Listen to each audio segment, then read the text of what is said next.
लालच बुरी बला है, सब जानते हैं, लेकिन ज़्यादा पाने की लालसा के कारण व्यक्ति लालच में आ जाता है और उसे जो मिला होता है उसे भी वो खो देता है। एक बार एक बुढ़ा आदमी 3 गठरियाँ उठाकर पहाड़ की ओर चढ़ रहा था। रास्ते में उसके पास से एक हष्ट-पुष्ट नौजवान निकला। बुढ़े ने उसे आवाज़ लगाई, अरे बेटा, तुम क्या मेरी एक गठरी पहाड़ी तक पहुंचा सकते हो? मैं उसके बदले इसमें रखी तांबे के 5 सिक्के तुम्हें दे दूंगा। लड़का इसके लिए सहमत हो गया। निश्चित स्थान पर पहुंचने के बाद लड़का उस बुढ़े आदमी का इंतजार करने लगा। थोड़े ही देर बाद बुढ़ा आदमी ही पहुंच गया और बुढ़े आदमी ने उसे 5 सिक्के दे दिए।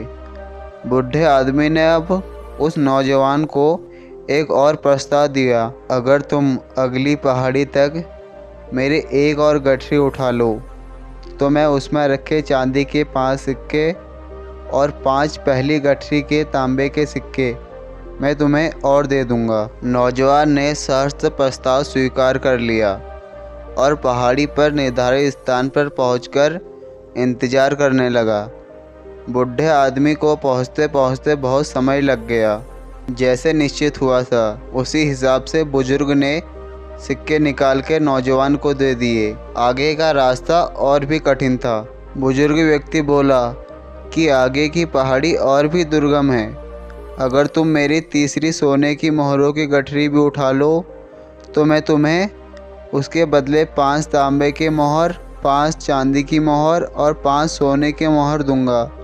नौजवान ने खुशी खुशी हामी भर दी। निर्धारित पहाड़ी पर पहुंचने से पहले नौजवान के मन में लालच आ गया कि क्यों ना मैं तीनों गठरियाँ लेकर भाग जाऊं। गठरियों का मालिक तो कितना बुजुर्ग है, वह आसानी से मेरे तक नहीं पहुंच पाएगा। अपने मन में आए लालच के वजह से उसने रास्ता बदल लिया। कुछ आगे जाकर नौजवान के मन में सोने के सिक्के देखने की जिज्ञासा हुई। उसने जब गठरियाँ खोली उसे देखकर वह दंग रह गया, क्योंकि सारे सिक्के नकली थे। उस गठरी में एक पत्र निकला। उसमें लिखा था कि जिस बुजुर्ग व्यक्ति की तुम गठरियाँ चुरा के भागे हो वह यहाँ के राजा हैं। राजा जी भेष बदलकर अपने कोषागार के लिए ईमानदार सैनिक का चयन कर रहे हैं। अगर तुम्हारे मन में लालच न आता तो सैनिक के रूप में तुम्हारी भर्ती पक्की थी, जिसके बाद तुम्हें रहने को घर और अच्छा वेतन मिलता। लेकिन अब तुम्हें कारावास होगा, क्योंकि तुम राजा जी का सामान चोरी करके भागे हो। यह मत सोचना कि तुम बच जाओगे, क्योंकि सैनिक लगातार तुम पर नज़र रखे हैं। अब नौजवान अपना माथा पकड़कर बैठ गया।